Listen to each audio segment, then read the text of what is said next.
اللہم صلی علی محمد وعلی آلہ وبارک وسلم۔ لاکھوں کروڑوں درود و سلام امام الانبیاء شافع محشر محمد مصطفیٰ احمد مجتبی صلی اللہ علیہ وسلم اور ان کی آل طیبین طاہرین پر۔ تو میرے بھائیوں اور میری بہنوں، اللہ رب العزت نے وظائف میں بے پناہ طاقت رکھی ہے، اور وظائف کے ذریعے اللہ سے اپنے مسائل حل کرانا، یہ انبیاء علیہ السلام بھی انہی وظائف کے ذریعے اللہ سے مسائل حل کرتے۔ جیسے سیدنا آدم علیہ السلام، ربنا ظلمنا انفسنا وان لم تغفر لنا وترحمنا لنکونن من الخاسرین۔ سیدنا یونس علیہ السلام نے لا الہ الا انت سبحانک انی کنت من الظالمین۔ سیدنا موسیٰ علیہ السلام رب انی لما انزلت الی من خیر فقیر۔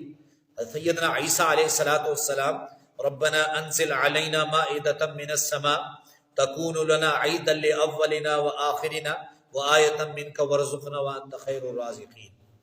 تو غرض میری یہ ہے کہ وظائف کے ذریعے اللہ کی ذات سے اپنے مسائل حل کرانا یہ انبیاء کا بھی طریقہ ہے، صحابہ کا بھی طریقہ ہے، اولیاء کا بھی طریقہ ہے۔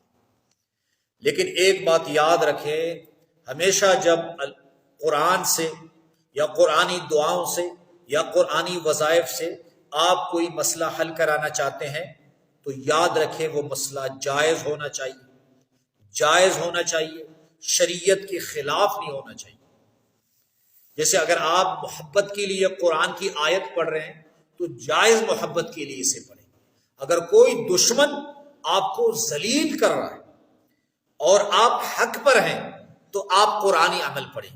آج کا جو عمل میں آپ کو بتانے جا رہا ہوں اس کے لیے پہلی شرط یہ ہے کہ اگر آپ اپنے دشمن کو ذلیل کرنا چاہتے ہیں تو پہلی شرط یہ ہے کہ آپ حق پر ہوں اور وہ ناحق ہو۔ لیکن اگر آپ ظالم ہو تو آپ یہ عمل کریں گے تو آپ کو گناہ ملے گا، آپ مزید رسوائیوں میں جائیں گے۔ تو عمل انتہائی آسان ہے، 3 الفاظ ہیں، یا جبارو، یا قہارو، یا مذلو۔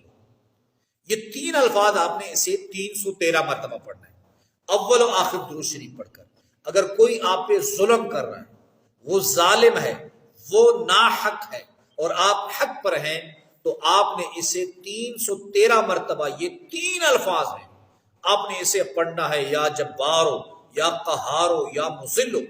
اے ذلیل کرنے والے، اے جبار، جبر والے، اے قہر والے، 313 مرتبہ اس کو آپ نے پڑھ کر دشمن کی طرف پھونک دینا ہے۔ کم از کم اسے 3 دن کریں اور زیادہ سے زیادہ 40 دن کریں۔ وہ دشمن جو ظالم ہے، آپ حق پر ہیں، وہ ظالم ہے تو اللہ اسے ایسے ذلیل کرے گا، اس کی ذلت کے اسباب، اس عمل کو کرنے کے بعد اس کی ذلت کے اسباب، اسے ذلیل کرنا کس کے ذمہ ہو جائے گا؟ اللہ کے ذمہ۔ اگر آپ اس عمل کو کریں گے تو اس کا بدلہ اس سے کون لے گا؟ اللہ لے گا۔ خود مجرب عمل ہے، اس کی آپ کو اجازت ہے۔ ایک مرتبہ کمنٹس باکس میں درود شریف صلی اللہ علیہ وسلم لکھ لیا کریں۔ اللہ ہم سب کا حامی و ناصر ہو۔ وآخر دعوانا الحمدللہ رب العالمین۔